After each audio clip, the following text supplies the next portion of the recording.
O supă rece de sfeclă roșie cu hrean, super delicioasă și super gustoasă. Dacă respecti dieta și nu ți să-ți trimite ingredientele la tine în bucătărie, e de-a dreptul divină. Îmi place de numai.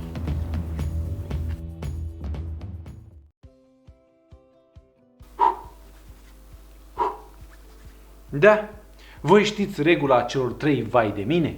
Nu știți? Nici eu n-am știut. Până de curând, când Constantin mi-a atras atenția. Bă, omule, bă, tu nu știi și urmează acum după sărbători. Și eu îl întreb, ce urmează, Constantin? Și el zice, vai de mine câtă mâncare a rămas, vai de mine și nimeni mănânc atât, și vai de mine și plină-s. Da, te cred și eu pe cuvânt că ai o grămadă de probleme. Când stai să te gândești că ai avut un post lung înainte și după aia ai dat cu carne o săptămână de zăpășit tot în tine, e bine, a venit momentul să te întrebi la ce ai muncit atât, deși tu a rămas atâta mâncare și deși nimeni niciodată nu pleacă cu bagajul cu mâncare. Deși că toată lumea are mâncare de sărbători. Și bați rămân ou, bați rămâni cozonac, bați rămâni sfeclă cu hrean. Și să mai. Te întrebi, cine mănâncă atâta și am gătit atâta ca nebunul? De aia cei 3 de vai de mine se prind foarte bine în preajma sărbătorilor. Așa că, dragii mei pofticioși, vai de mine și mă fac cu ouăle și cu salata de hrean. Dar pe lângă combinația asta, e bine, această rețetică e menită să te ajute. Da, să te ajute să te eliberezi, să te așezi la locul tău, să nu mai trebuiască să mergi cu burta înainte ca un gospodar, cum zice tata Petrică. Ci că da, dacă ești un gospodar, mai întâi intri cu burta și după aia să vină restul. Ei, nu se pune la mine, eu trag din greu, trag din numai, că ați văzut și voi, am scris și o carte, nu de alta, flămând de amintiriză și, da, și trebuie. Doar că atunci eram copil și atunci puteam să mănânc cât vroiam eu de mult când n-aveam nicio treabă. O scoteam tot la liman. Alergam pe baltă, alergam cu oile, alergam cu vașile, alergam la coasă și la prășăt. Da, iar Dumnezeu sănătate lui bunicu, că tare m-a învățat multe. Și tata Petrică, că și el nu s-a lăsat. Doamne ferește. Totdeauna la coasă mă punea în față. Și o zis, dacă te ajung, știți, plătești. Și eu trăgeam ca neghiobul. Băgam, eram totdeauna primul la brazdă. Da, în final m-am învățat să rup coasa mai des. Și s-o liniștit și tata Petric. Așa că în cele și urmează, hai ajungi cu poveștile, că avem timp să mai stăm de vorbă. Ei bine, dragi pofticioși, ingredientele ce le am aici în fața mea le găsiți acolo jos în descriere. Vreau să fac pentru voi o supă rece. Hai să-ți arăt cum pregătesc cea mai șmecheră supă rece ce o voi mânca vreodată. Și da, folosim ouă, că ne-au rămas ouă, fierte evident, și folosim și salată de hrean, că ne-a rămas evident. Na, după atâta miel și pască, clar că îți rămâne salată de sfeclă roșie cu hrean. Și acum, hai la treabă. Pentru început, frunzulițe de la o legătură de pătrunjel și frunzulițe de la o legătură de mărar. Nu fac altceva decât berberesc așa legăturile. Și una e gata, imediat și a doua. E important să folosesc doar frunzulițele. Nu stau să mă aglomerez cu partea asta mai ciulănoasă, așa, mai lemnoasă, să zic așa. Iau și adun totul grămadă, fac ghem totul. Și ce rămâne de făcut decât să tai totul mărunt. Ia ca așa. Câteva momente mai încolo. Ei bine, între timp am fost harnic. 2 castraveți dați pe răzătoarea mare, am aici 4 ouă date pe răzătoarea mare și încă un ou pentru design, la final. Restul la momentul potrivit. Acum 4 firicele de ceapă, de asta de primăvară, am să le iau și am să le tai și pe astea rondele finuțe. Și, dragilor, să înceapă marea combinație. Prima dată am să încep cu grăsimea. Ulei de floarea soarelui. Fără nicio problemă poți spune ce tip de ulei dorești tu. Însă nu e foarte mult. Undeva la vreo 15 ml de ulei. Ia câtă ăsta. Dai drumul la niște piper, proaspăt rășinit totdeauna. Practic acum nu facem altceva decât compunem aromele. Am aici o linguriță rasă de sare, undeva la vreo 3-4 grame de sare. Oricum se mai poate pune dacă dorești. Pun aici. Dau drumul și la partea acidă și da, nu te întreba unde e coaja de la această lămâie, e lămâie bio. Am dat-o deoparte pentru că eu o strâng. Și mâna sub lămâie și storci sucul de la aproape jumătate de lămâie. Oricum, ai să pui câtă zeamă de lămâie vrei tu, să iasă pe gustul tău. Nu ai lămâie, deși mă îndoiesc, poți să pui oțet. Oțet de mere, oțet din vin, oțet de care vrei tu, de ăla pui. Chiar și balsamicul merge foarte bine. Ei bine, am să pun și vreo 2 cățeluși de usturoi. Dați pe răzătoare. De data aceasta am găsit răzătoarea potrivită și am făcut fin. Cât s-au putut de fin. Vreo 2 căței. Nu trebuie să punem foarte mult usturoi pentru că, vorba aia, ecranăm celelalte arome. Ce urmează? frunzulițele de la o legătură de mărar, frunzulițele de la o legătură de pătrunjel și cele 4 cepe pe care le-am tăiat rondele. Ce mai urmează? 2 castraveciori, cam așa, de vreo 12 cm, castraveți de ăștia acum în sezon, dați pe răzătoarea mare. Cu tot cu semințe, cu tot cu coajă, doar să fie bio și să fie spălați bine. Am pus aici. Apoi, așa cum am spus, ne-a rămas. Dacă ne-a rămas, ei bine, nu aruncăm, Doamne ferește. E salată de sfeclă roșie cu hrean. Foarte bun digestiv, foarte bogată în antioxidanță, în vitamine, în tot ce trebuie. Și da, pune că nu o să regreți absolut deloc. Pui aici. Apoi am să iau să pun cele 4 ouă date pe răzătoarea mare. Da, ouăle ce-ți rămân suplimentar, ia-că-tă la ce le folosești. Pui aici. Acum, dragii mei pofticioși, vine partea lichidă. Mai exact, 500 de ml de lapte bătut, iaurt, chefir, sana, tot ce e fermentat e potrivit. Poți să pui și airan dacă dorești, însă acolo trebuie să ai puțin atenție cu sarea și cu apa, pentru că airanul până la urmă nu e decât un iaurt în care s-a pus sare și apă. Asta e, atâta tot și nimic mai mult.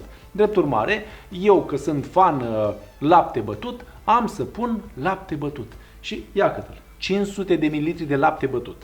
L-ai pus peste. Acum te duci fuguța la izvor, adică la robinet, și mai pui 500 de ml de apă rece. Ia-că-te asta.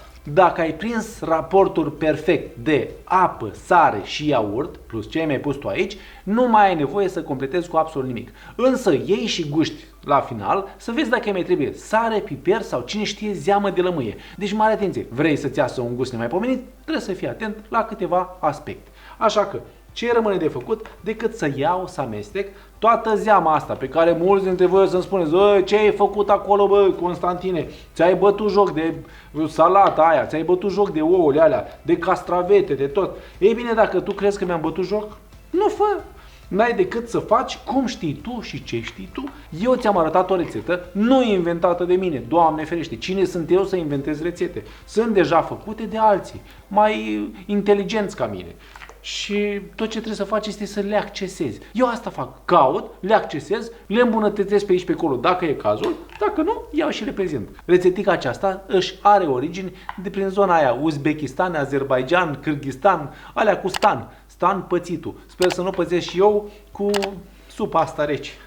Dar nu-i problema. Nu-i problema pentru că vorba soacră mei, dacă pui bun, iese bun. Eu zic că am pus bun, așa că de ce să mă tem de ceva ce cu siguranță o să iasă bine. Iau și amestec, să se dizolve sarea, să se amestece toate între ele, la fel și ouul să își lase din bunătăți și da, te asigur că chiar dacă supa aceasta rece e consistentă, își va face treaba foarte bine. Dragilor, am gustat și îi mai trebuie puțină zeamă de lămâie ca să fie pe gustul meu și sare. Zeamă de lămâie am să mai pun cam o jumătate de lămâie. Sucul de la o jumătate de lămâie. Și sare de vreo 3 ori cât prins cu 3 degete. Ia ca așa. Lingură schimbată și supă amestecată. Ia. Uite așa. Amestec bine și, dragi pofticioși, asta te va liniști. Îți va da din nou speranțe. O să-ți placă de numă. Iar dacă problema e gravă, nu uita. Am o rețetă specială pentru tine. Tot ce trebuie să faci este să urmărești rețeta de drog. Și acolo poți vedea cum poți să scapi de problemele de digestie. Da, am prezentat pe larg un produs nemaipomenit, aș zice eu. Hai, îi dăm cu amestecare și cu degustare. Dragii mei pofticioși, ia câte o rețetă mai specială, aș zice eu. O rețetă care e făcută în așa fel să te ajute. Da, acum în prag de sărbătoare sau după sărbători, cu toții suntem cam plinuți. Iar rețeta aceasta te salvează de cel puțin 2 situații. 1. Scap de excesul de ouă. 2. Scap de buruienile în cazul în care ți-au mai rămas de la drop. 3. Mai rezolvi și problemele așa de burtică. 4. Dacă nu se consumă salata ta de sfeclă roșie cu hrean, ei bine, ai rezolvat-o. Dragi pofticioși, ce să vă mai spun? O supă rece de sfeclă roșie cu hrean, iaurt, ouțe și multe alte bunătăți. Așa că în cele ce urmează, hai să degust alături de voi, să vă spun ce a ieșit aici, dacă e ce trebuie sau nu, că sincer arată bine. Și da, am să gust cu cea mai mare încredere, că vorba aia e garantată. Și eu tot ce garantez place la băiat. Așa că hai să vedem ce a ieșit de aici. Și am să iau așa frumos.